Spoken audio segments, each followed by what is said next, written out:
Guys, this podcast is brought to you by our friends over at Wrestling Collector Shop. The next time you're looking to add the newest wrestling figures to your lineup, you've got to go to WrestlingCollectorShop.com. Started by collectors for collectors around the globe, Wrestling Collector Shop has been serving fans the latest and greatest in wrestling action figures since 2002. Whether you're looking for basics, elites, or ultimates, Wrestling Collector Shop should be your first stop the next time you're looking for wrestling figures. So make sure to go to WrestlingCollectorShop.com and use code SWOGGLE to save yourself 10% on your order. Again, that's 10% off with code SWOGGLE only at WrestlingCollectorShop.com.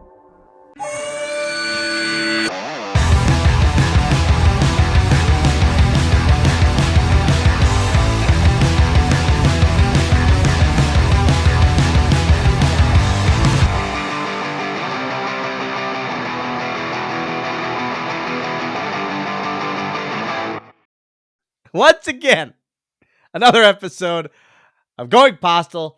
This is a small talk rewind, a small talk reboot, a throwback episode of sorts.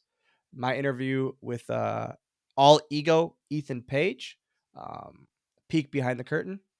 Ladies and gentlemen, the last 2 weeks have been insanely busy. I went from booking my vacation with Landon in Disney World the week before Water City Wrestling Con, which is the absolute busiest week of the year for me. Not great planning. Would never take it back, though, because it was legitimately the best 2 weeks I have ever had. Like, I don't know. I'm very, very happy. I feel bad for Shoes and George and Caruso because I was very checked out for the last 2 weeks. And then I messaged him yesterday, being Monday, and went, guys, I'm back. Daddy's back to work. Let's go. Put me to work. Tell me what I need to do. And I even tweeted about the Patreon. I even tweeted about episodes. I tweeted, and I'm doing better at social media. I'm doing better, and I'm recording content tomorrow for the Patreon, which you can check out at patreon.com/podexchange. That's PODXCHANGE. We have some awesome Patreon stuff coming down the pike. John and I just recorded the first episode of our Best of 7 gaming series, and it was a doozy of a first episode. Alana and I are recording tomorrow. Alana and I are recording. What game are you guys doing? We're going to start with 2K. We're going to start with 2K24. We did a Best of 7 and No Mercy, and we're going to do a Best of 7 as well. And how we always so Landon and I always do, whenever we play, we do best of 7s. But the winner picks the stipulation. I think I'm going to change it to the loser picks the stipulation, because at least you can't run the gambit so much. And because he's way better at it than me, way better. And so I never get to pick the matches. And it's like, he picks that, or an ambulance match, and a Royal Rumble. And then I'm always number 2 in the Royal Rumble, even though we do it random. And then we always do random people. You click 5 times for the person.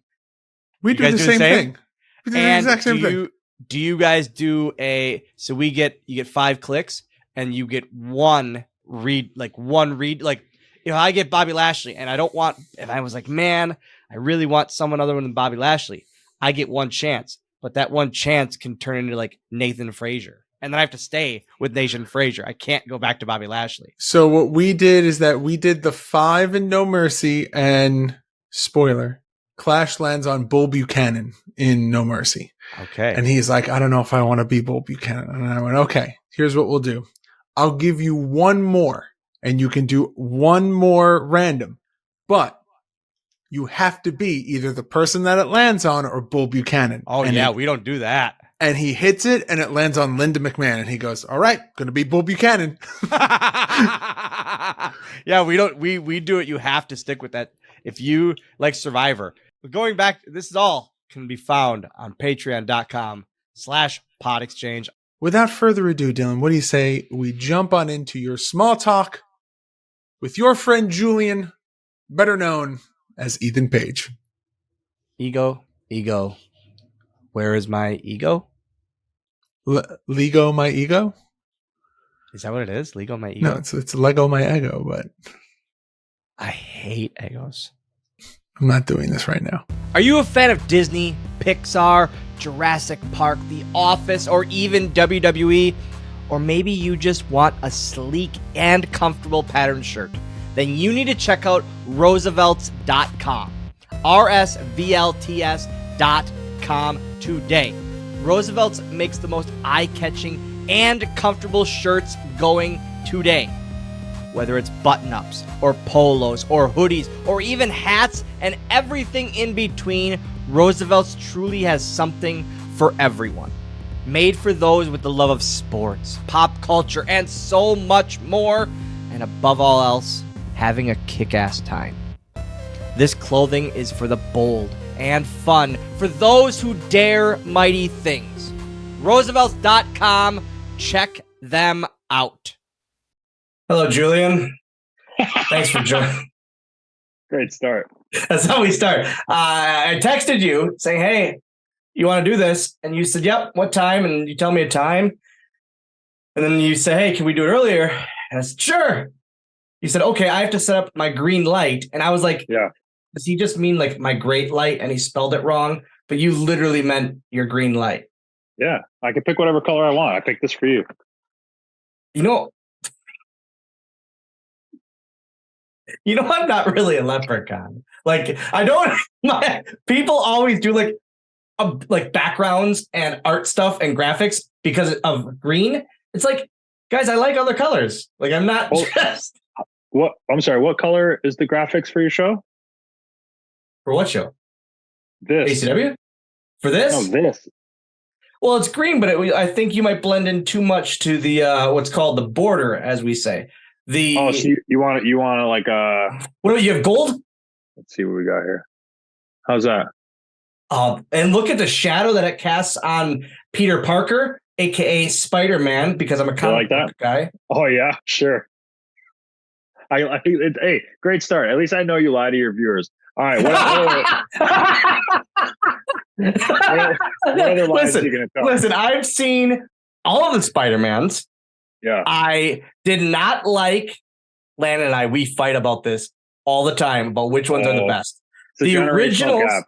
The originals are the best. Yeah, no, he sucks. But you didn't like the middle guy, did you? Yeah, I like Andrew Garfield. The most? No, he's not your number two. Tom Holland is my number one. New guy, yep.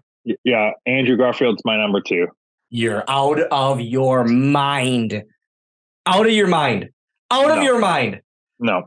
I think the movies are better because they're not so CGI'd. I love the first three. The second one's pretty good. The third one is garbage. Emo Spider-Man, Dashboard Confessional Spider-Man. No, just looks like Kip Sabian walking around downtown. No, for sure that one sucks. The first one's all right, but it's also like groundbreaking. To me, they look so old. Like Mary Jane looks like she's on her second divorce, and like.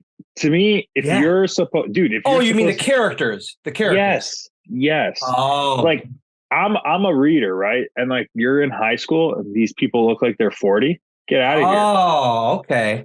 Andrew Garfield looked like a douche in high school. See, I know nothing about the comics. I've tried comic books my whole life 3 or 4 times, and I cannot get into them. I can't. Nope. I'll watch a movie, but I cannot get into comic books. So I know nothing about the backstories of these. And that's why, I like the new ones are awesome. I love Tom Holland. He's great. He comes off as a kid. And that's the whole attraction to Spider-Man is that he's like a kid in this like adult world, but he has a better moral compass than like some of the older people. I also thought I was going to hate Miles Morales one, and Landon had me watch it, and it was so the cartoon? fun. It was so fun, like incredibly fun. And might be the best Spider-Man movie. I wouldn't go. Ooh, nope. It's better than the Andrew Garfield ones. That's for sure. I think it's maybe the best one. I like how it's drawn. It makes me like feel like a kid, like being able to enjoy something that a kid would enjoy, like as a kid again, because it's weird animation. It's not that clean animation. Yeah, it's like really pop art style. Yeah, like comic book style. Yeah. Staticky sometimes. You miss some frames. Have you played that skin that they put in the Spider-Man game? No. It's like glitchy like the movie. It's really cool. So I can't play any of the Spider-Mans because I'm an Xbox guy. Yeah. I wish I have to do the green. I'm blending into the background too much, Dylan. I know this is a podcast, but this is a visual thing. I can't do it. It was my OCD was kicking in. I couldn't even pay attention to you. I saw you constantly looking. Yeah, I couldn't do it. I'm like, it was making me so mad. I'm like, it looks so washed out. I'm like, of all people to give you bad footage, I'm like, I can't listen to this guy. I have to do it. I'm sorry. I saw your eyes. Guys, if you're watching the video version, the last 30, 45 seconds, just watch his eyes going. Just like. Yeah, sorry. Anyway. I can't play the Spider-Man games because they're only PlayStation. They're not on Xbox. Loser? Oh, hey, wait. Which logo is green? Xbox. Yeah, Mark. What is that? I mean, it's not always green for me. You know, I like other colors. No, I just like So, Julian, I wanted to ask this because I couldn't think about it. The thing I'm going to, with this rebuild of the channel and of the podcast, I want to at some point hit on when Dylan met. And the only thing I can think of is Matt Rats for Alpha One. When I asked you if I could be a Rugrat. I met you before that. No, I met you before that. Well, this is where, as of course, my brain doesn't work. I don't have a good brain. I would say I for sure met you at AIW in Cleveland. Yes. Ever extra work? Then I booked you. Yeah, I did extra work. Ever, like, when would we have ever met when you did extra work? No. No, I don't think you remember meeting a little person. No, not to say. Dude, there's a couple like meetings that I had that I don't want to say traumatized me, but I was like, oh, I'm not going to forget this. I wouldn't say you were one of them, but it doesn't mean you weren't there. I was like 23, 24 years old. So the whole thing was just like blew my mind. Yeah, would we have met for extra work? Had to have. No. Were you there? I was there till 2016. That might have, honestly, I might have went after that or around there. Okay. Because I was off the road the last year and a half. So end of 2014 on, I was off the road. Oh, so then for sure I missed you. Okay. You might have been getting paid by then, but we didn't run into each other. Yeah. Okay. So the first time would have been for Cleveland, for AIW. Yeah, I think so. Because you would have left. Yep. WWE. The first weekend on the Indies was me and Hawkins teaming at AIW. That's right. And I think maybe I wasn't on that loop, but the next time you came, I was there. So then, yeah. Okay. And then it was maybe it was my show. I think it was yours. You might be right. I'd have to check the timeline. I think it was yours because I think I remember like Thorne reaching out to me saying, "Hey, Ethan Page, all ego Ethan." This goes into my next thing that I know I've told you many times. All ego Ethan Page wants to use you, and I was like, "In Chicago?" And he goes, "No, in Canada." I go, All ego? Ego? He goes, you're thinking Robert Anthony, aren't you? I go, yep, I'm thinking Robert Anthony. For years, I thought you and Egotastico Fantastico were the same person. Yep. Hey, remember that, guys? When you ask Dylan his opinion on wrestling, it just tells you how out of touch he is. Just in those years, you know? Just in those years. Oh. Am I the only? I can't be the only person that's got you confused. Dude, you're not the only person. And this is not even like related to the egotistical thing. Me and Robert Anthony ended up having a feud in freelance. I won the name All Ego, by the way. So I'm the only one technically that's allowed in storyline to be ego. Anyways, I look the other way, but people thought I lived in Chicago because of how much I wrestled there. Like that was pretty much for maybe 3 or 4 years. Every other weekend I was in Chicago for a company. Usually like AAW or freelance, right? Normally. Yeah, but then there was also like a bunch of other, like Warrior was there. I want to say that Black Label Pro is kind of Chicago area. Yep. It's like Midwest area. Okay. And then I ended up becoming a booker there. So yeah, I mean, I guess technically I could have booked you for. You booked me for 2 of them. You booked me for you did book me for 2 of them. There you go. One of them was against you and Ricky Jane Page. Oh yeah, that 3-way that I big boy bombed you, or I gave you the ego's edge actually.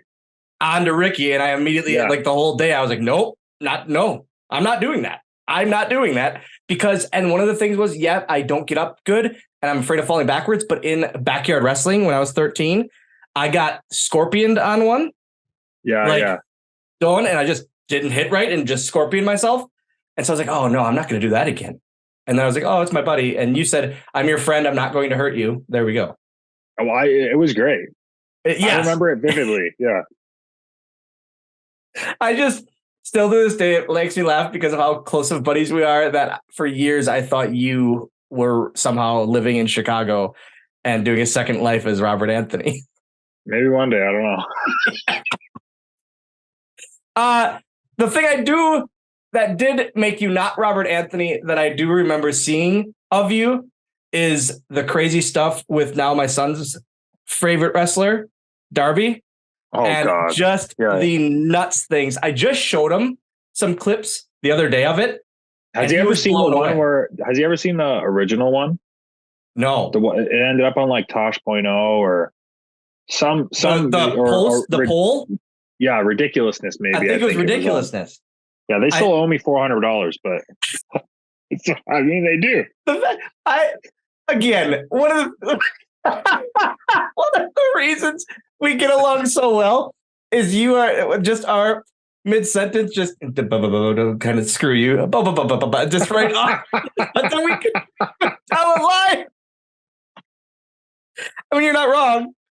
You're not. But was that what did you felt that set you off more than anything of your pre-television run? Maybe.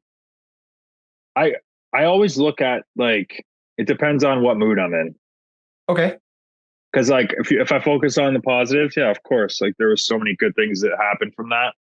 And if I focus on the negatives, like there was this entire Vice documentary that got put together pretty much about Darby, Austin Theory, and I want to say someone else too, Fred Yehi. And my role in the documentary was the veteran that was teaching guys how to wrestle. So like in my mind, yeah. So in my mind, I'm like trying to make it to all these bigger companies, get this TV contract. But in this documentary's mind, and I guess in the booker's mind at the time, I was just there to teach other people how to wrestle. So when I see stuff like that, I'm like, oh man, I was a pawn in someone else's scheme. And I mean, those guys are doing pretty good. So maybe people were onto something. But I would say. And this never aired? Who was this? Who was this on? Aired. Oh, it aired. Yeah, this was on it aired. Darby and a few others. Darby, Austin Theory. It was so Vice put out this wicked documentary series about pretty much every different style of wrestling. Dude, there's one wrestling. I don't know what country it's in, but it's like voodoo wrestling where they like cut people's limbs off and stuff.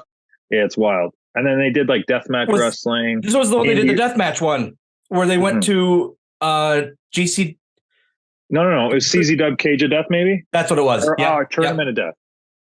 Yeah, it was Tournament of Death, which you love that stuff. Love it so much. I just saw more clips today. And I wanted to send them to you. But then I was like, oh, he doesn't care about this like I do. He doesn't.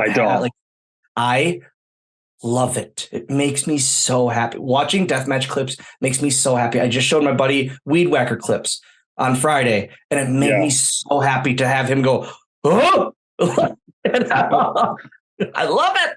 Look, I'm not saying that the people that do those kind of matches can't wrestle. I'm not saying that, or that they're like not capable of having good matches.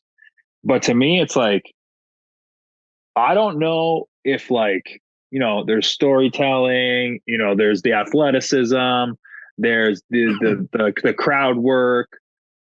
I don't know that being able to turn off your pain tolerance is a skill as a professional wrestler. I think that's why it's so cool to me.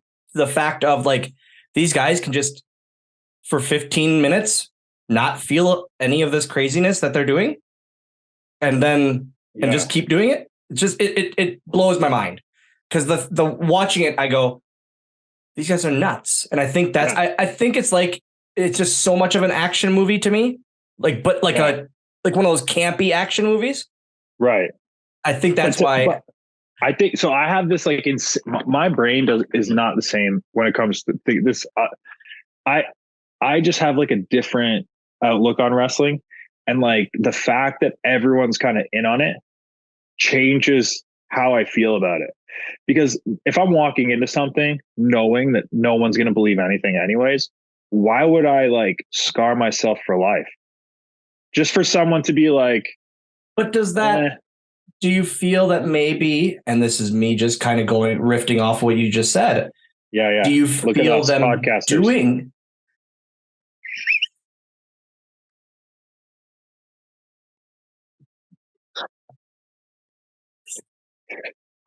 So much better. Sorry, go ahead. do I feel what? Do you feel that that when they do that stuff and when they do the craziness, because like you said, people are in on it at this point in our lives, that them going crazy and doing the weed whackers and the glass like this, do you feel it's them going, hey, they might be in on it, but at least they know that getting snapped by a weed whacker really would suck? Kind of puts that fourth wall up a little more. You know what I mean? Maybe. Sure, but then there's going to be people there that are like, it's not a real weed whacker. Weed whacker's fake. yeah. Dude, it's like it's noodles on the weed whacker. It's not really cutting them. It's a spaghetti whacker with just red marinara on it. That's not blood. It's just marinara. Duh. Well, that they've done like fake barbed wire, fake glass. So like, I'm all about that. Like, look, like you want to, it's okay. So someone told me someone told me that Sabu, right? You ready for this? Yep. Sabu, when people started chanting, you effed up, right? I know where you're going. He would do it on purpose, right? And then when he's on the floor, people would start chanting and he would turn to his opponent and say, I did that on purpose. We got him. We got him to believe it. I was on a show with him when he said this. You got to do it on purpose sometimes so they know it's real. I go, I don't know if that. Hold on. But he might be the smartest human in the world. That leans into my theory of the minute the information changes, right? And the general idea of something changes, you have to change the way you work.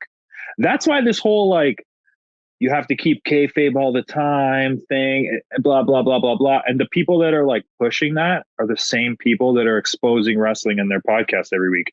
So to me, it's like I don't understand why this old way of thinking is getting beaten over our heads by the people that gave it up.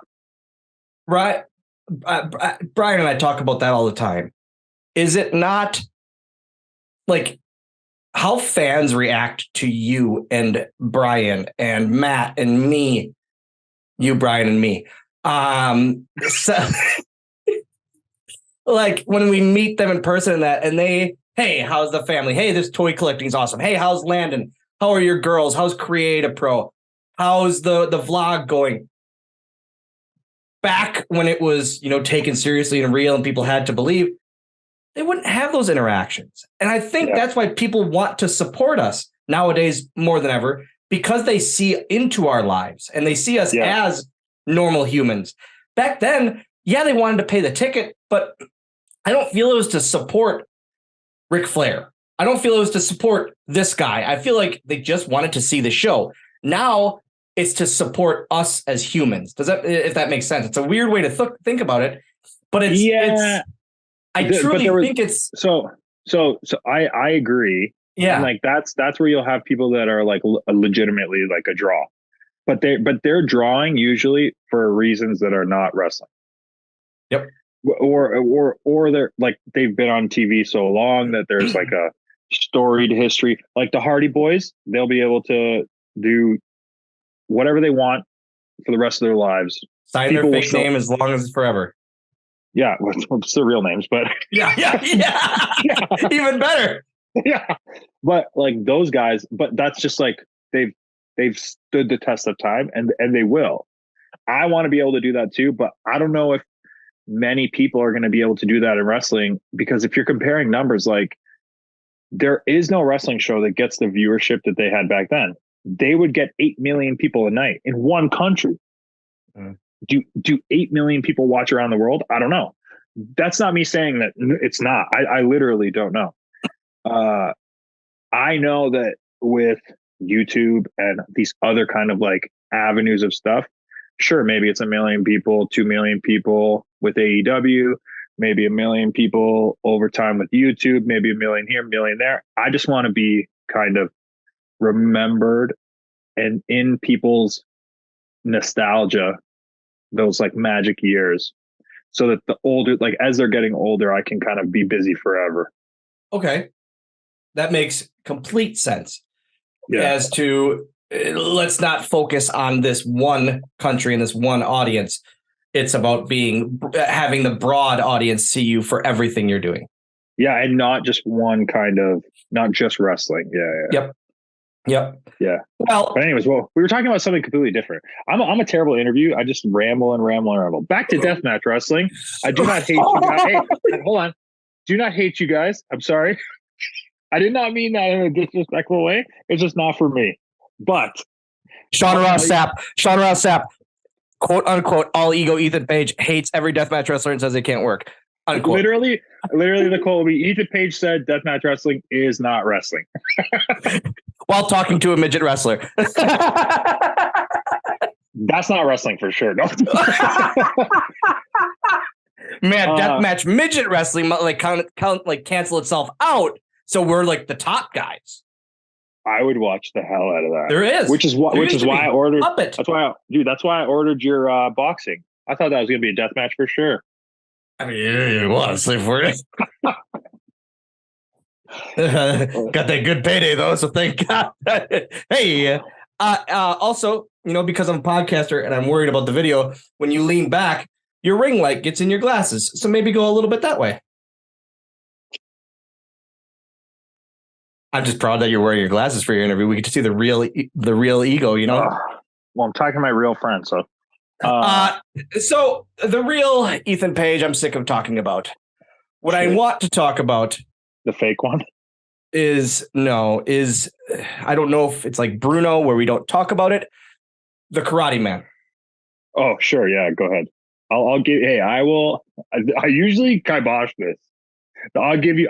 But let's talk about this. Is what I'm going to talk about? Is how much you seriously pitched to myself and our very good friend John Thorne from Cleveland, this Karate Man, and how I literally thought many times, is he concussed?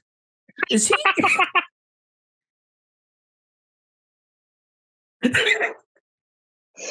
Is he shook up? Oh, no. Like, Can and I tell then, you but what? you'd go so deep into this storyboards drawn out, and I go, between you and me, because we're friends, very close friends, best friends. I texted John and I go, is he testing us? Like, is he testing if we fire back? Like, Dude, he booked it. I know he booked it. I was there. And then I saw you. It was the show I was on, the outdoor show, where you had to do the whole thing all the way down that 7-mile hill, it seemed. Yeah, go watch The Invitation. It's on my YouTube channel right now. It includes all the footage. Tom Lawler killed the Karate Man. Yeah. Then he came back to life for revenge.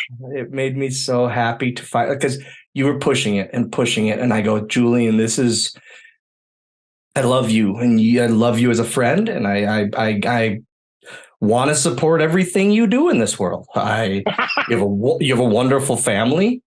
You have dreams and aspirations that exceed everything I could ever dream of. But I don't know if this is it. You might have been right. But then it somehow worked. And I'm watching it, and I literally said to myself, fuck, right. Dude, you want to know what makes me the most mad? So and this is honestly, I think this is like my curse. It's my gift, but it's also my curse. I do everything too soon. And like, this is like peak pandemic. I have nothing going on. How am I going to be able to tell stories with just myself? I'll create this other character. I'll feud with myself. There's merch options, all this stuff.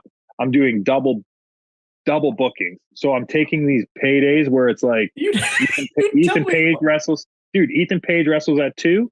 Karate Man wrestles at 4. Ethan Page wrestles at 8. Karate Man outsold Ethan Page in merch. So like the whole time I'm thinking like, people are, don't tell me what to do. And then when it was kind of like pushed on me to bring it on television, I was ultimately offered an ultimatum where it was like, well, on your exit, you could either turn on your tag partner and do this feud with him, or you do Karate Man on TV. And I was like, well, there might be money in the future for this, so let's just do Karate Man on TV. So in my mind, I'm thinking this will be fine as long as, and I was very vocal about this, it gets presented as 2 separate people. So there's Ethan Page on the show and there's Karate Man on the show. No one understood it, or they chose not to. Either way, it's fine. It's not my show. I can't control everything, but it all worked out in the end. But then I see on WWE about a year later, they do exactly what I wanted to do with Elias. And everyone loves it. Rave reviews, genius idea, even so innovative. And I'm thinking, hold on, I killed the business on a show that no one really saw, but this guy, and dude, it was awesome. All the power to him. But the whole time I'm thinking like, okay, do we just choose who sucks? I don't know. So yeah, it didn't really go the way you wish your presentation would have been more innovative. Yeah, and I think I hate you. I think that the part that sucks is like when it comes to like comedy, everyone has like their own style, right? But my style is very serious, and it sounds stupid, but I thought the more serious and like on the nose you treated Karate Man, the funnier it is. The more campy it is, the less funny it is to me. It's almost like you're like beating people over the head, like, oh, it's a joke. It's a joke. You're supposed to laugh. You're supposed to laugh. But I was like, no. If we treat it as if like, no, these are 2 separate people. I promise I'll play both to a T. And you have to take it as if it's serious. People will think it's hilarious. Oh, well. But the Karate Man, hold on. The Karate Man lives. He does. Which is good. which is good news. He'll be around forever. Exactly. He'll never die, as we've seen. No. I'm putting him in another project coming soon. So yeah. So we were talking about you going away from another company on your exit, and before you did that, you got to have a little altercation with myself, and we heard about we had this. A match on TV, just match of the year candidate, I'm sure. In that, because we were talking about it, and going through it, during it, I call you Julian. Yeah, so loud. To no crowd. There was no crowd because it was during pandemic. Come on, Julian, you son of a bitch. Come on, Julian, you son of a bitch. First off, saying son of a bitch. Secondly, saying your real name. And then I get to the back and Hawkins goes, you realize you called him by his real name? And I go, no. He goes, well, you did. Completely stayed on the show. Completely. And I go, oh. Yeah. I don't know if I know how to work television anymore. Hey, neither do they, because it's a tape show. I mean, but also a lot of people don't know that match almost didn't happen. Dude, do you remember? I know this was where I was going with it. You go ahead.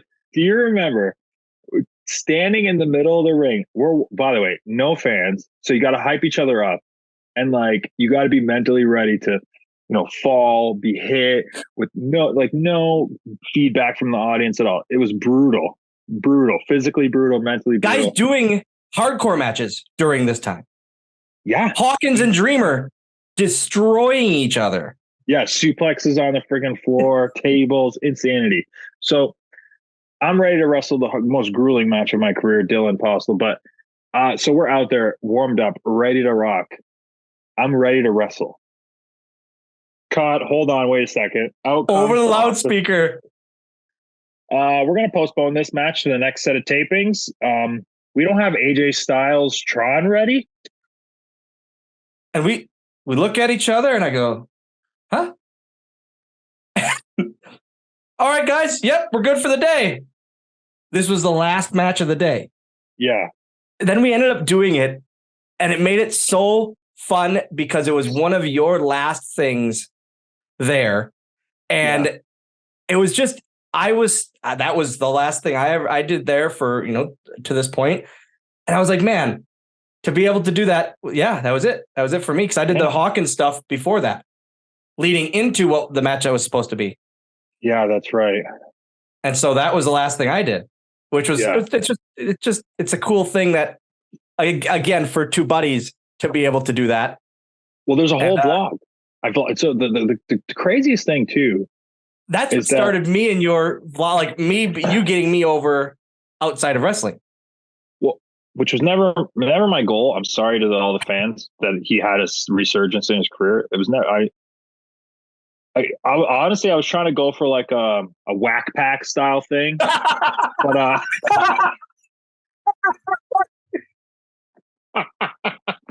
people to really hate him and be disgusted by him, but they loved him. Hey, turns out he's endearing, funny, likes toys. I do literally the crazy thing too is like I started filming kind of when I first really did anything with Impact. I was still with Matt Seidel as like the third eye guy, just doing whatever to be on TV.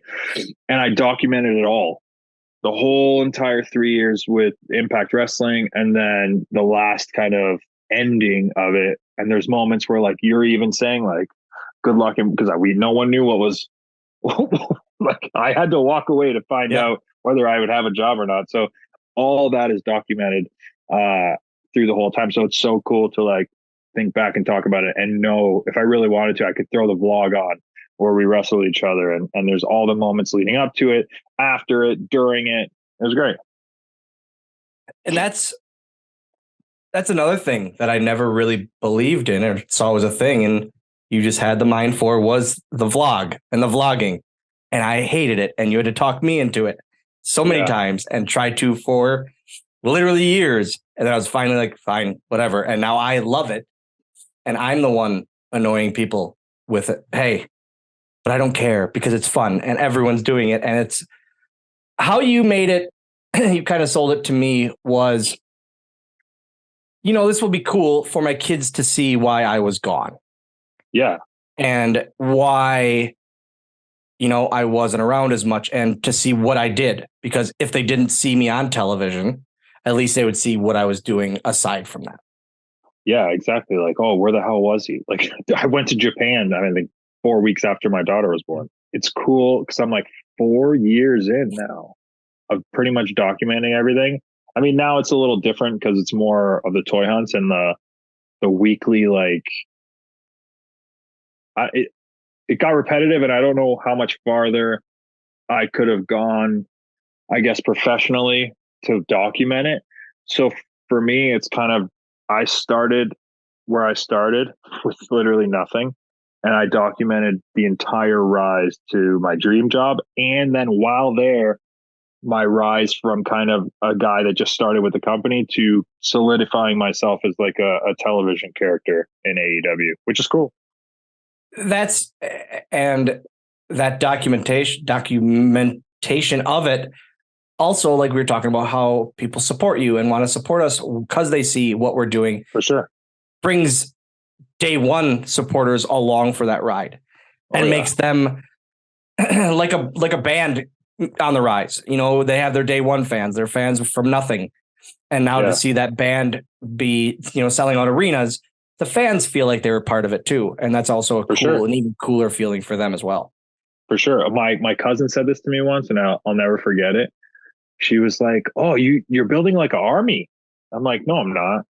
She's like, yeah, because if you were like, let's march this way, they'll probably follow you. And I was like, whoa.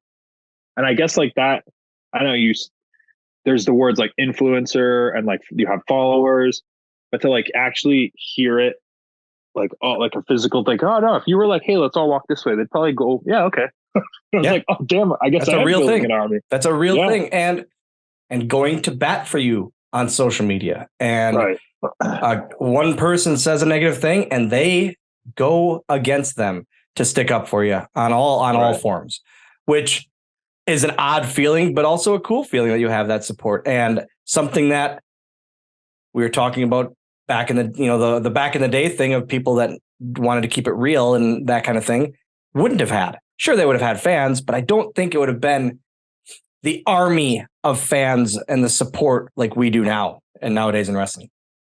Yeah, there's definitely, I think we lost the ability to be larger than life, and to do that is super rare right now. So you kind of have to be very personable and like relatable. And I don't overexpose myself. I don't overexpose my family or my friendships. There's a lot of stuff I do keep to myself. I'm gonna be honest with you, probably got the best kayfabe going if you actually think about it, considering how many secrets get told by active wrestlers on a regular basis. But for me, it's just keep that in. But for me, I share what I want to share. And most of the time it's either a story or kind of my hobbies. Yeah, like that's what it is. And that's what makes you said the word relatable. And that's what I was hitting on is people like to support us because we like what they like. Yeah. The days of the limousine riding, jet flying, Rolex wearing, suit wearing, alligator shoes. I don't know, man. I don't know if that's relatable. You know what I mean? I don't know if that's. You look at these athletes and they're not flaunting that like they used to. Yeah, you know what I mean. And I think that's great. I think it's a great thing that they're not, because it makes them personable. It makes them a real human.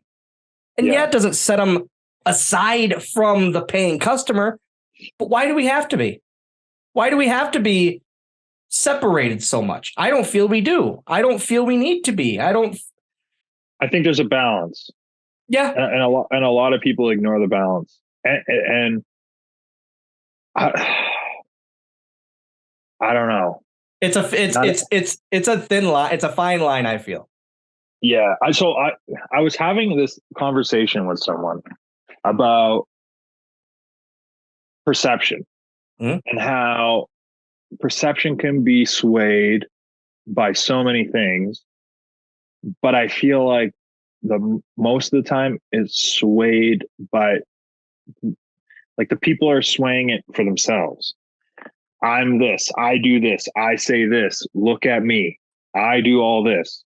I don't have that, like, yeah, I know my name's all ego, but like, I don't have that bone in my body. It makes me feel like icky.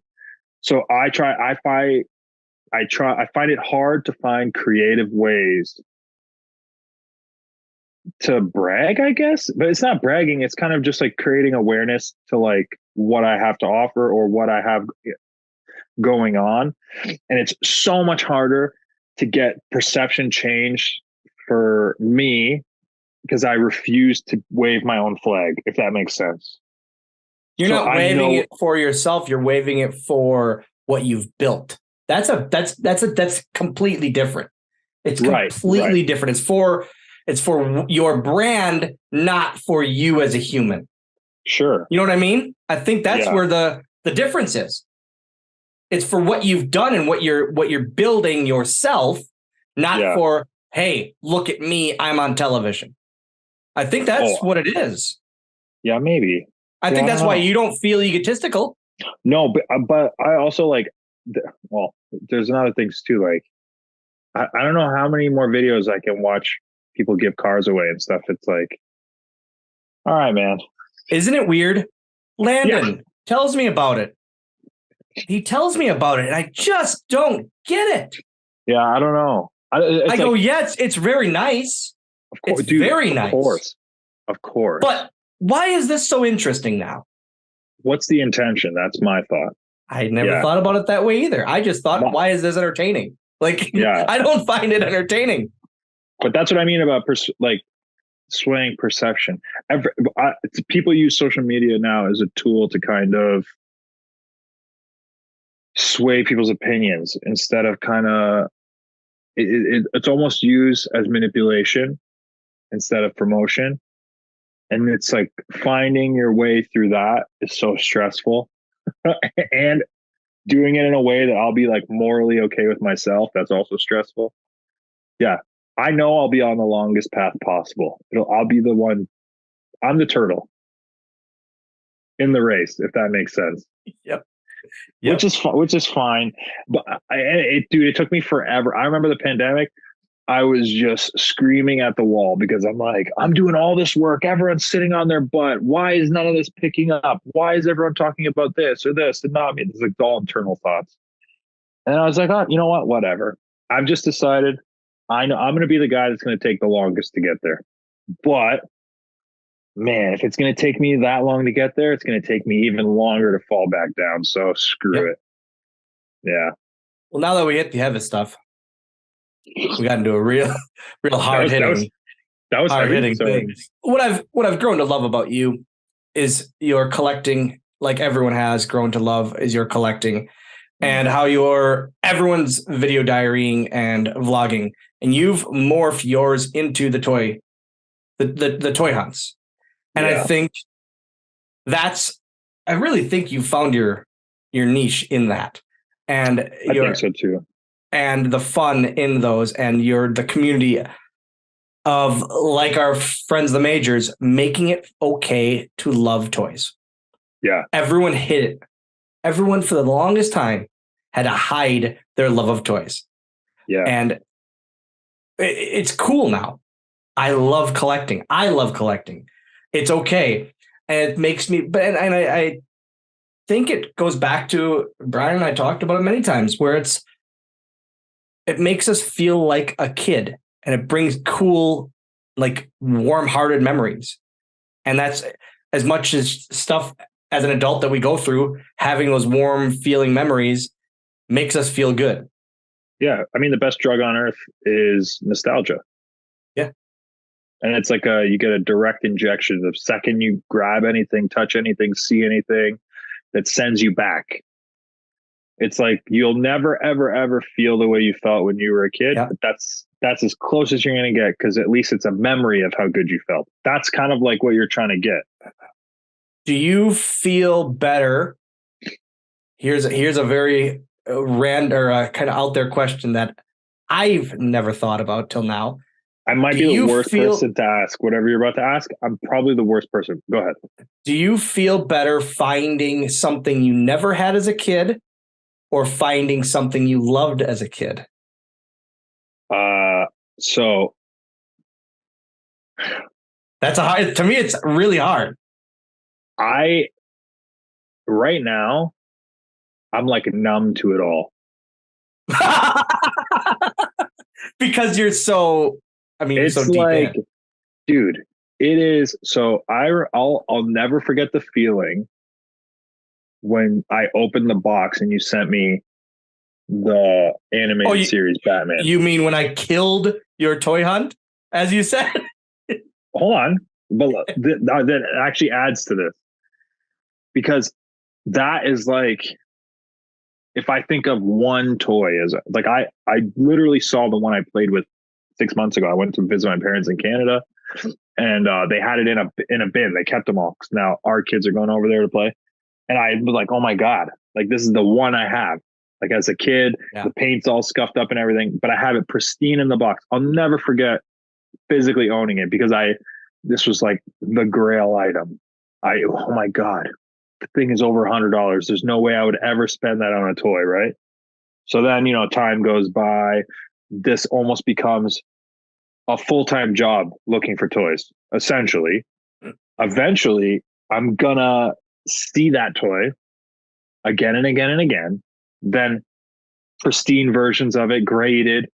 I'm gonna see it signed by Kevin Conroy. Like, there's gonna be like the realm of possibility right now is like limitless. And then on top of that, fans have gifted me so much stuff, or friends have gifted me so much stuff, that at this point I'm so numb to the fact that all these like really rare items just come and go so quickly. So for me, I have to like really, really, really, really set something up to be like, okay, this is, if I find this, I'll freak out. But if it was something I had when I was a kid, I've probably already found it or got it. You know what one? Actually, my blog just dropped today. I'll show you this. So I found this on a toy hunt. It's a Mortal Kombat boat. It's in the box, not opened. This was like one of my grail items. Because you had it, or because you wanted it as a kid? I had it. You had it. Okay. My dad and my mom got it for me. I had that. I had pretty much most of the characters, but the boat was like the big piece from the movie Mortal Kombat. And then I had all like, Scorpion, Sub-Zero, Raiden, Liu Kang, Sonya. It was sick. Goro was an awesome figure too. But I felt nothing when I got it. Yeah. Because I was like, I know I'm going to get it, and I know I'm going to be able to afford it. Yeah. So I guess it doesn't feel like a reward anymore, I guess. So the original Hasbros, the first series, Warrior, Andre, Demolition, Hogan, that was what got me into wrestling. My brother played with these. I stole them from him. I played with them. I didn't know what they were, but I saw my older brother playing with them. Yeah. He then made my parents buy me my own. So I was like, during pandemic, because everyone was sitting around just buying things, I was one of those people. I got the whole series on card. And I just put them in my basement. Well, it was like a couple weeks ago, I was cleaning up down there, and I saw them, and I just came across them. I go, oh, and I found myself literally 10 minutes later, still just sitting on my basement floor looking at these things. Yeah. Not playing with them, not setting them up, literally just looking at them. And it's the same card backs. It's the same everything, but it's that weird feeling where I was not going to open them even, but it's that weird feeling where it's like, man, this is what I did as a kid. I held there's these. a connection. Yeah. I held them in my hands. I would open them and it just brought it. It's like one of those weird movies where it's a callback and a dream sequence to when they were kids. And it's just, that's the feeling. And you time travel.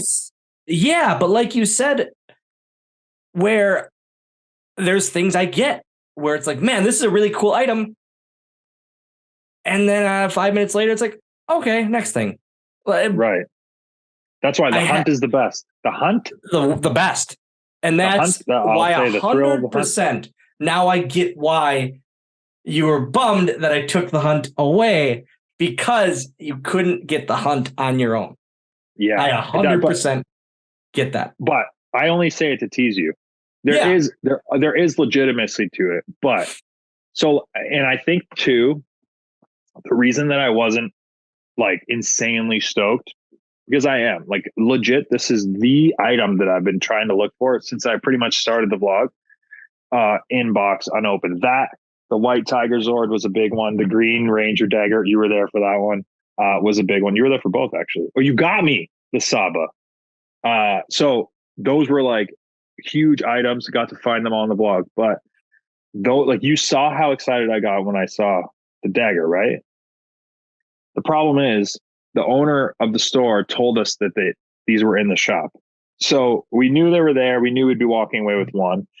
And then we tried to make it exciting by doing a legitimate hunt and having the guy hide them in the store. We looked, and then whoever found it got to buy it. So that maybe that was a reason why. But then also it's just like, I feel obligated to buy every week because I have to for the videos. So even if it's nothing that's like, I'm like, oh, I really want that, I kind of have to. Like there's no vlog where I can be like, well, I can't buy anything. So I have to get at least one thing, whether it's for Whatnot or my daughter or my wife. But why not buy anything? Okay. When I first started the vlogs, it was not a vlog that brought money into the channel. Actually, technically it hurt the channel. So I had an ultimate goal, which we could talk about my like long-term planning later, I guess, but it was a way to hang out with friends. I was going to go to these stores anyways. To me, buying every single time, there might be one or two vlogs where I didn't buy anything originally, but the whole purpose of starting the vlogs was because I love toys and I wanted to support these mom and pop shops. I mean, that's why I think I had one in a Toys R Us, one in a EB Games, because maybe I needed a week. I thought you had maybe a GameStop one or something too. That's what it was. It was GameStop, not EB Games. EB Games is a Canadian version of GameStop. Yep. But I had like a GameStop. But that's why I try my best. I'll repeat shops that are mom and pop shops because I like the owner and I'm trying to help them out. Or like when I come down for your show in April, plug the date. April 15th, Water City Wrestling Con. Look at that stacked lineup. When I come to town for that, I know, well, it's actually part of my rider. We talked about this. We have to go to Freak Toys. I'll do another vlog at Freak Toys. Promised my son that he needed to go with you. That wasn't even promised to him. You told him he needed to go with you. Yeah. This is off subject. Shocking. You came in for your first wrestling con last year. It was you, Danhausen, Hawkins, a bunch of you. And all Landon wanted to do all day was escort you guys down. Literally. He texts me. He comes up. He texts me. He goes, "Hey, Dad, where are you?" I said, dealing with Malachi Black not being able to show up and dealing with chairs and that. Okay, I'll find you. Can I escort and show Hawkins and Ethan and Danhausen where to go? Sure. Okay. Where are you going to meet them? I'll just tell him I'll meet him in the lobby. Just tell him. And he's like freaking out. Where should I meet him? Where's that? Because all he wanted to do was like feel like the man with you guys. He didn't give a shit about the show. You could have told him my room number. Knock on the door. He just Mr. Page, this way. That's what he said. He goes, afterwards, he goes, I showed them their tables. I showed them where to go. I said if they needed anything, I said, okay, awesome. All right. I get it. Okay. yeah. You had to feel in charge. But man, he loves that stuff. And see, too negative. You're too negative.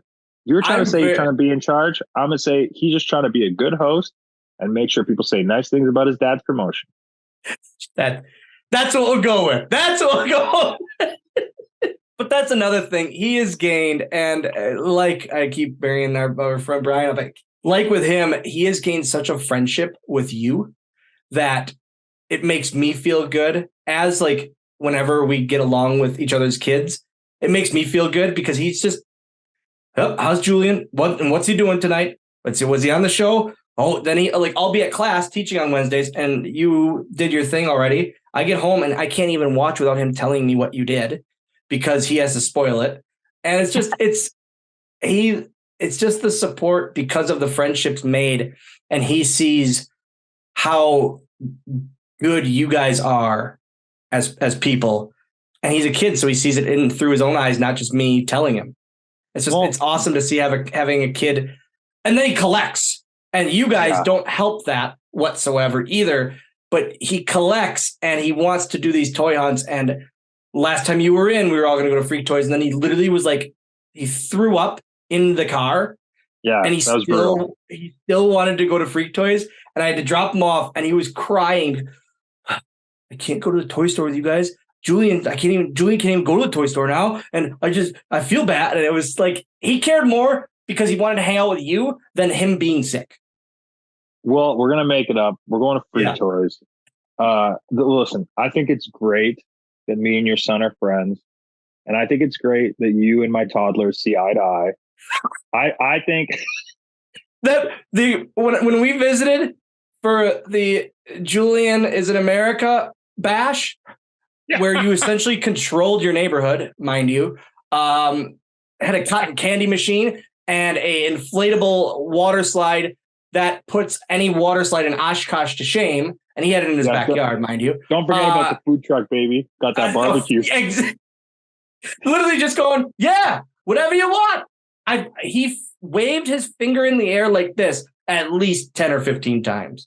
Seeing your kids stop in their tracks whenever like we'd meet around a corner, just, oh no. And I know how to deal with it by now. I've been around a lot of children that have that same reaction, but then it's like they wouldn't move and they wouldn't react. And that's when I go, hey, how are you? And they still nothing. And I go, okay, I'm going to walk this way. And then I feel their eyes still lasering on me. And I'm going, oh no, this is going to be a long day. This is going to be a real long day. But it's awesome. It's awesome to be like, to see same as Brian and all these kids grow and be friends with them and see them grow up and become humans. We talked about kids. We talked about toy hunts. Now I have a very serious question. You're also into collecting nostalgic video games. Yeah. And it's become your latest, I feel, obsession and addiction and problem that I fully love. Because here's, I'm going to get into the question in a bit in a roundabout way. You were a you were a Sega kid? Yes, but you know what? This will literally lean into your question about whether I'm happier if I get things I did have or didn't. Because this heavily leans into didn't. And it leans into didn't in an age where it hurt that I didn't. So you were a Sega guy. I was a Super Nintendo. I hated Sega. Yeah. I hated it. I just never I viewed it as the rich kid system for some reason. And I think it's because you guys had the different Mortal Kombats. You guys had a different Aladdin. Your Aladdin had a sword. My Aladdin just had apples on Super Nintendo. And it's just the weird things that the difference is your WWF Raw had different characters than my Super Nintendo. So I hated everyone that played Sega. I was like, I don't like them. Let's do this real quick. Yo, what up, Landon? He can't hear you. He said, what's up? Just keeping your dad famous. He's keeping your dad famous. You're coming in here for a battery? Don't edit that out. You're coming in here. Need another battery. It died. Hey, man. Maybe his Nintendo 64 Rumble Pack needed some batteries. No! Goodbye. You don't need to hear that one. I talk about that all the time on my Twitches. Wait, really? On my Twitch streams. That was a real thing for me. Yeah. Yeah. So the Nintendo 64. So I'm not to skip over Super Nintendo. No. I'm gonna say talk this. about. I thought the opposite. I thought people that owned anything Nintendo, they were the rich kids. Because it was the brand. Nintendo was the brand, and you needed money. M is not for Mario; it's for money. And not only that, what games never drop in value? Doesn't matter what year they come out. You go try and buy Mario Kart right now. Same price it was when it first came out. Yeah. Mario Tennis, Mario Party, anything that's from that like umbrella of Paper Mario. Thank you again. Great gift, by the way. Literally, it's all under the same, like, this is never going to drop in price. Maybe during a sale or something, but if you just go retail, it'll be there always, $69.99 or whatever the hell it is. Whoa! So not only like over years, but the Black Friday sales, all that. Mario is always like never on sale. Whoa! Yeah, like sometimes they'll drop down and it's like, oh, I got to grab this now, but then it just goes right back up, full price. So I always thought Nintendo was the premier, but going forward, my dad got us a PlayStation. This is PlayStation Nintendo 64 time, right? Yep. So anyone that had a Nintendo 64, rich kid. I was opposite. That's funny because I thought the opposite. How? PlayStation, you could get it chipped and modded. So then you've got, dads like mine that put a chip in your PlayStation. Oh, really? And they go get burned discs. And you have that giant book of all fake games. Well, You're right. It's a real game. Yeah. It's a real game. You only had to pay for the system. Now I am 33 and I'm buying Nintendo 64 cartridges, and it feels like a win. Every single time I get one and I put it in and it plays, it is like, oh, this is what it felt like to have no mercy. While you're on that, can we talk about how insane GoldenEye is to play now with the C buttons? It's so hard. Like, to look up, down, left, and right with those, like, I don't know how I did it as a child. Also, Nintendo 64, for you, your hands as a child or as a preteen or a teenager were great. Didn't work well. Especially if you have to hold the middle one. That's why I loved No Mercy and that, because you only had to do that for to taunt or for your finisher. And you can hold it here. Some of them you were holding, sometimes you had to hold here and here. I hated the 64 controller, but I love the 64 games. Way more than PlayStation. No loading time. That's why I thought PlayStation was for the rich kids, because your guys' games were so big that they had loading times. And that's where that's how my mind worked then. Or the game sucked. It needed to load. Yeah, 100%. That's what it was. Looking at it now, that's what it was. Yeah. I'm interested in your Sega collection. Yeah. And the question I had was top 3 not like underrated games. Okay. Number 1 Sega Genesis game, underrated. Good luck finding it. It's kind of expensive, but I promise you worth it. Like, okay, so here's the thing with Sega. You could buy a bunch of games because you like the property or the art, or even you'll be like, oh, I remember this game when I was a kid. Then you put it in, you're like, oh, this is a dog shit. I would say 8 times out of 10, you get a game, Sega Genesis, you put it in, you're done with it after 2 minutes. Because it's hard or because you're just bored? Hard. Like, it's just like, okay, how hard is Aladdin? Super Nintendo, not hard. Sega, impossible. Well, that's what I played. Exactly. Same thing. Super Nintendo, I'm telling you, have you played the differences No. You need to. You will laugh. You'll laugh at me for how easy the Super Nintendo versions are. It is, which is insane. It's crazy. It's the new remastered for the Switch has all versions of each of them on there. So play Super Nintendo. Super Nintendo is way easier. Way easier. So I bought the one for the Switch where it has like the games on it. So I'll put that in and I'll give it a shot. Your kids can play the Super Nintendo version and enjoy it. Okay. Well, so I'm going to say this. Sega Genesis, Pinocchio. I bought it because Pinocchio is one of my top 5 Disney movies of all time. And it had like a remaster when I was at that age when it came out. I played like 2 levels of it as a kid. I never played it again because it's so hard. It's not hard. I cannot play it now. Okay. Yes, you can. Dude, literally every level is different. And the way they set it up, it's like, okay, this gameplay is going to be jump and duck. And you're kind of like in a cart. This gameplay is going to be punch and run. So you're just doing like a side scroller. I hated it as a kid. This gameplay is memory. You have to memorize left, right, up. That's the dance moves. So like, dude, to me, I'm like, this is a fun game. Every level gets explained to you. It's not like you're just magically trying to figure it out, or, you jump on a palm tree and fall because you didn't jump on the right leaf, for Christ's sake.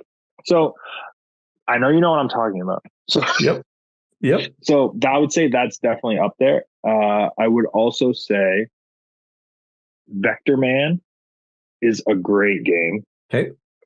Very simple, same thing, side scroller, shooter style game. And honestly, Barbie. I'm trying to think of games that I put in that I played longer than I expected that I would put in again. You played this was as a child. You played Barbie? No, this was 3 weeks ago. You okay? I bought it on. Dude, I bought it on the Toy Hunt. I did this insane video. I did an insane video game hunt with Beat 'em Ups. Is a Nintendo Switch YouTuber, big YouTube channel. And we did a sweet collab. He took me to this insane video game store in Philly, and I cleaned this guy out for pretty much everything he had. And they had $10 on this Barbie game. The box was nice. So there was like nights where I would just tell my wife, like, okay, let's just throw a bunch of games in and see how they are. And one night we threw in Barbie. It's fun. Really? It's like it's a memory game. You drive a car in it. There's like little side levels where you have to like dress that. I don't know. It's a fun game. Well put together. Not like you don't have to overthink it. I think it's 2 players as well. But yeah, good game. There's my top 3 right there. Perfect. I knew a Disney game would be involved. I did not expect Pinocchio to be involved. Also, you guys, your Toy Story game was different than ours, and that pissed me off.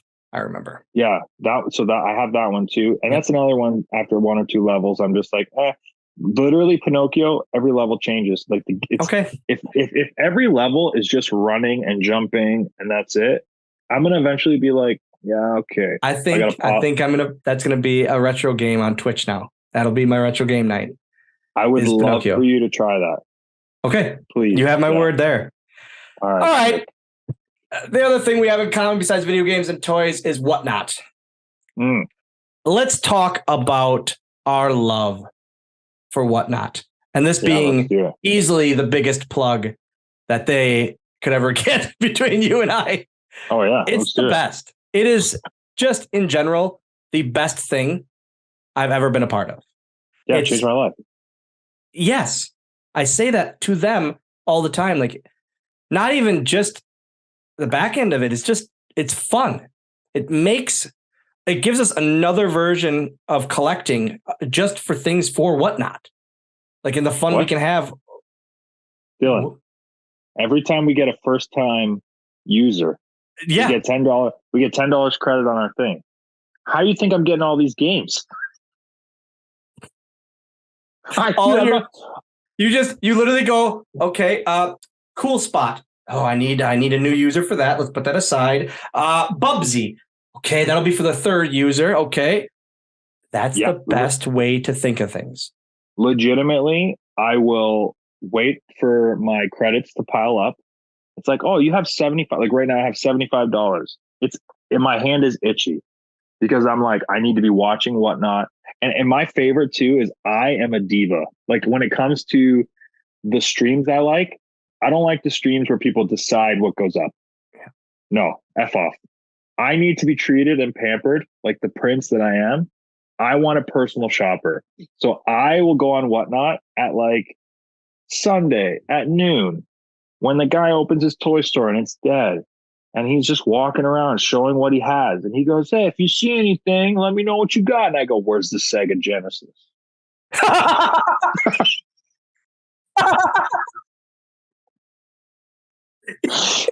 You're the guy. You're literally the godfather of the whatnot stream. You show me where the Sega is. Yeah. You don't mind these other guys. You show me where the Sega yeah. is. Dude, but I'm pretty bad too. Like if other people are in the like thing being like, show me the PlayStation, show me I'll go guaranteed purchase. Show me the Sega. Just being a bully. But they do it. And the best thing is too, I'll literally go, all right, let's start a pile. And then after this, let's go to the Nintendo 64. We'll do a nice little package. And most of the time the credit will either cut the bill in half or cover it all. It depends on, yeah. So and again, you're supporting mom and that's what I like about whatnot is 9 times out of 10, it's mom and pop shops. Yes. It's small town shops. Here's the thing though, that I'm starting to notice that is starting. It's not a bad thing because that's just the way it is. It's just how I'm wired that it hurts me. So I'll do that, right? With people like that. And then we'll usually set on a price and it's like, they just throw it in and buy it now as a bundle. I'm cool. Go through a store. They got sticker price, dude, whatever your sticker price is, I know you're going to have to pay whatnot your cut. So in actuality, you are giving me a discount. I'm not even going to bother negotiating with you. Right. It's the people where I end up in a stream and it's like, they might be selling their personal collection. It's bad that it looks like I'm about to laugh because I actually feel bad about it, but I know your little evil inside is going to make fun of me for doing this. I'll see someone put something up and I'm just like, oh, I want that. So I'll bid. People start their bids at $1. I'm the only one bidding. And then you physically see these people stressed. So then it's like down to the wire, 3, 2, and then I just start hitting bid as many times as I can because I feel so bad. Against yourself. Against myself. I'm just like, oh, I got it from $1 to $7. I'm sorry, buddy. And then but what are you going to do? And that is I guess, the good and the bad. You need an audience. If it's an auction. Isn't that what's also part of the fun of whatnot? No. Yeah, I like that. I like when I can give people that. I don't like. Oh yeah. No, that's exactly sorry. That's what I meant. That's exactly what I meant.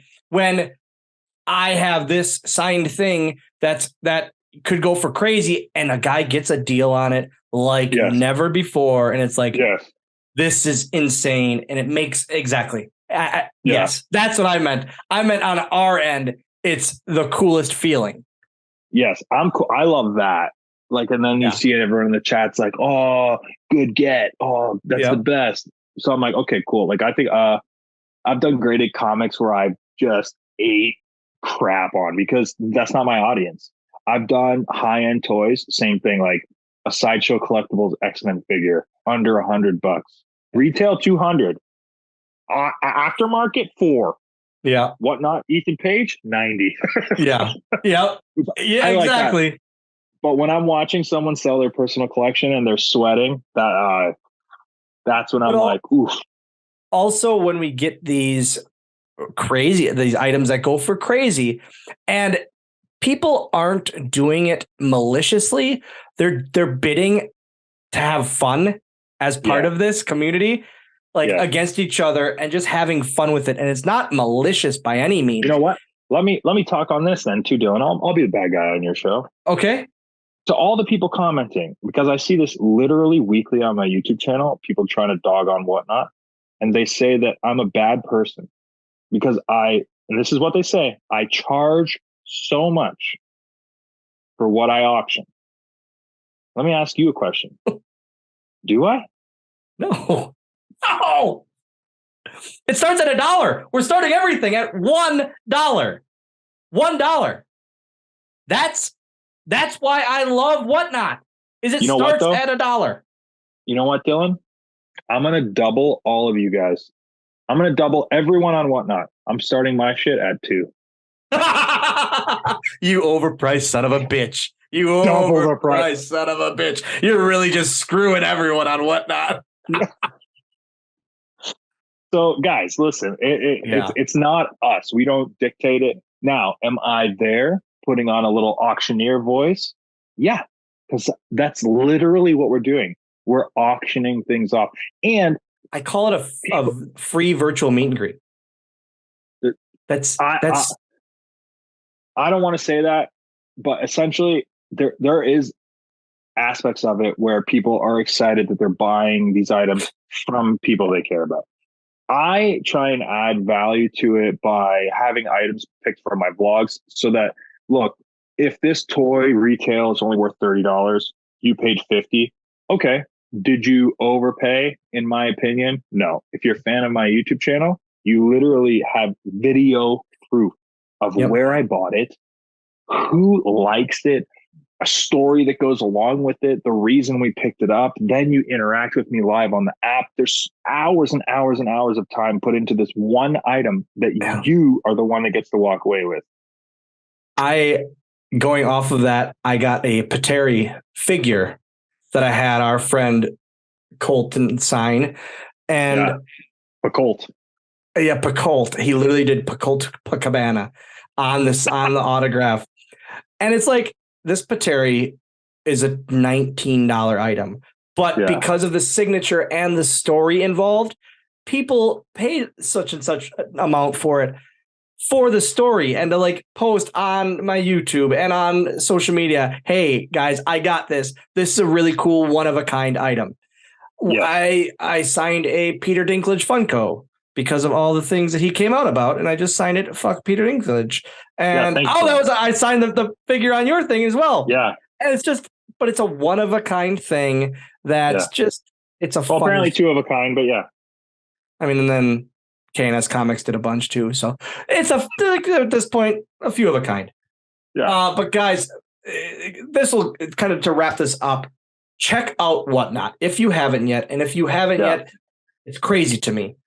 Ethan Page on Whatnot, myself on Whatnot. It is just a fun time. Guys, it is so easy. Just go to Whatnot's official website. It is auctionego.com. That's Whatnot's official website. It's not whatnot.com. It's auctionego.com. It's great. Just go check it out. You get $10 for free on your first purchase. All right, friend. What do you got? Plug things. What do you have? Oh, well, what do you mean? What don't I have? You ready for this? I got this. Every Monday at 7 p.m. AEW Elevation on YouTube. Every Tuesday at 7 p.m. AEW Dark on AEW's YouTube. Every Wednesday at 8 on TBS. AEW Dynamite. Every Thursday, I fly home and see my family. It's very nice. Every Friday at 10 p.m. on TNT. You got AEW Rampage. Saturdays, I'm usually on the road, either visiting toy stores or conventions, doing meet and greets, which is very fun. So check me out on YouTube every Sunday at 1 p.m. Eastern Standard Time, where I drop a toy hunt vlog. I have action figures coming out with the Asylum Wrestling Store. Those are available on playedbyjulian.com as well. You can just check out everything I have coming up on that website, playedbyjulian.com. And then Whatnot, I only do once a month, and they're big. I did one last night, so the next one will probably be sometime in February, and that's auctionego.com. And this year I have a comic book coming out, so stay tuned for that. We got a bunch of stuff in the works. the comic book thing was almost around the Karate Man realm of he's thinking big here. And now the more I'm seeing it, the more I'm like, he might have thought big, but it's happening. And it's pretty awesome. I know. Why do you doubt me? I know. I'm learning not to. Dylan, It's taking time. Just like the light, I was right. You're still going to always be green? Guys, that's going to do it for this one. Thank you for liking, leaving a comment, smashing the notification bell, and subscribing to yet another Small Talk. I appreciate it. As my friend Ricky Morton always told myself and one Brian Myers, I love you, pal. Oh, I love you too, dude. Thanks. There it is. There it is. A small talk reboot, a small talk rewind, a throwback of sorts. I like rewind. I like yeah. Reboot would be like restarting. I like the small talk rewind. Small talk rewind. We're running out of rewinds to do here. I think we've only got like 2 more that we can rewind to. I feel like, is one of them Bill Beretta? Yeah, Bill Beretta, and I think Wee-Man is it. Oh yeah. But guys, that was the sit down. The rewind with All Ego Ethan Page. From him making sure that his lighting was perfect, to talking fig hunts, to me calling him by his government name on television, and everything in between. The guy has turned into one of my best friends for sure, and literally such a role model for Landon, and the guy Landon loves being around and loves having around. Yeah, I like when I get to listen and watch those back and just laugh at things we laugh at. Man, your mic in this you've come a long way, man. Well, I can't get my fucking camera figured out now. Yeah, well, listen, this is an audio podcast first. Joe Shoes on his MacBook Pro has a better camera than MacBook Air. It's even smaller. Oh, but it is newer than my MacBook Pro, at least. It would be newer. Yeah, we'll figure out your camera. I don't know why it's like that. We'll figure it out. We'll get there. It makes me look like a goddamn Oompa Loompa one week. The next week, I'm all blurry. I just can't do it, and I don't touch it. Dylan, do all your plugs, man. ProWrestlingTees.com/Swoggle for all of my Pro Wrestling Tees stuff. Guys, real quick, before we go any farther, kind of a downer, but we can make it a upper. At Water City Wrestling Con, one of my students, Jimmy Ocean, he the first match of Water City Wrestling Con on Saturday, he did a dive to the outside and he broke his leg in a crazy, crazy way. So us at ACW have started a GoFundMe for him. You can find out all of it on our Facebook page, facebook.com/ACW Wisconsin. I'll put the link in the description of this episode, both on YouTube and on the podcast feeds. If you feel like you want to donate, awesome. Don't feel obligated by any means. He's a really, really good kid. He's literally he's a wrestling son of mine, and he helps out so much at events, at our school, training the new guys. He's at our school 4 times a week. It's a real big bummer. And I know he's, it's something that you don't think about with wrestling, and knock on wood. I mean, I've had my surgeries and my back stuff, but it hasn't stopped me from doing it. And hasn't stopped me from doing real life. He's got a real factory job. He's got a 9 to 5. And so now he's going to be out of that for a while. But he's going to ride the waves once again at some point. And I cannot wait. He's just a good kid. So check it out in the description below. And yeah, thanks. George, hit him with yours. You did all your plugs already? YouTube.com/Dylan Paso, DylanPaso.com for all things Swoggle, ProWrestlingTees.com/Swoggle for all of the shirts, SwoggleAuction.com. Get yourself a free $10 whatnot credit for Swoggle's monthly auctions, where him and Landon hand pick items that are gonna be auctioned. last month was awesome. I can only imagine what If you're Landon's going to listening put live, together it's for this tonight. month. If you're There you listening go. live, it's tonight. Big whatnot coming out of Water City Wrestling Con. We have assigned Dolph. We have assigned Victoria. We have assigned Shockmaster. We have assigned Jay Lethal. We have a 1 of 2 factory painted gold bendy, which I was specifically told, I don't know if we should flip this, but I'm flipping that son of a bitch.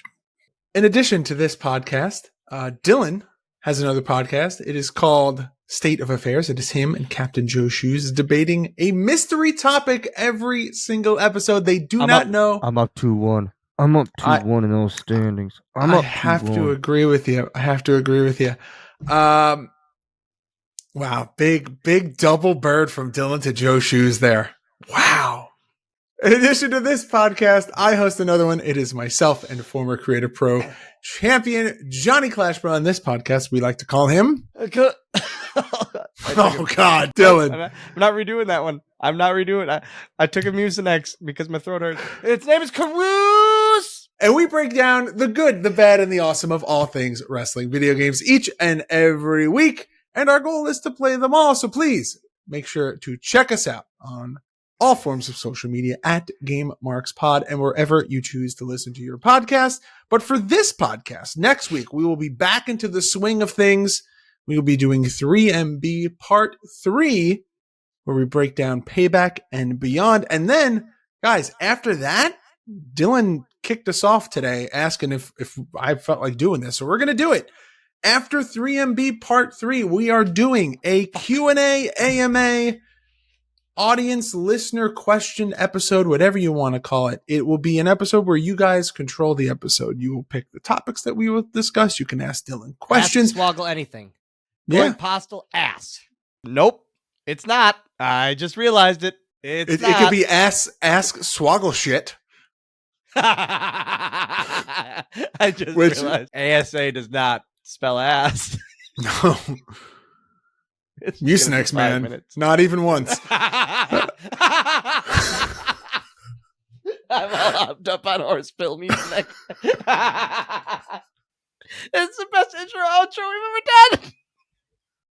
We appreciate you guys joining us for this episode, and we hope that you will leave us a review and a rating wherever you choose to listen. And make sure to like, comment, subscribe, and ring that notification bell. Let us know what you thought about this episode somewhere on the internet. And Dylan, whenever you're ready, sir, that signature sign off.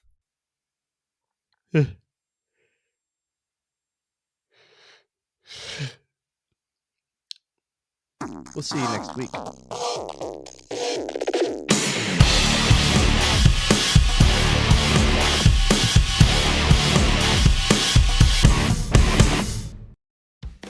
Guys, let's talk about Mad Cat Beard Care. They make my beard feel soft, silky smooth, and they can do the same for yours. A one-man show since 2019, Mad Cat uses a portion of their sales to care for local stray cats. That money covers their medical bills and finds them safe spaces and forever homes. Their products are made to order with vitamins and all-natural oils that promote strong, healthy hair and moisturize your skin as well.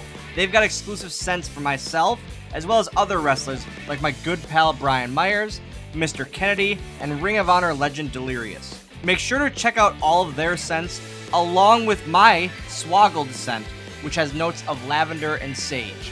I absolutely love this scent. And guys, we've got an exclusive offer for listeners of Going Postl. Use promo code SWOGGLED to save yourself 15% on your orders only at madcatbeardcare.com. That is Swoggled with a D on the end to save yourself 15% on your orders at madcatbeardcare.com. Guys, that's 15% with promo code SWOGGLed. And remember, the Mad Cat makes a happy beard.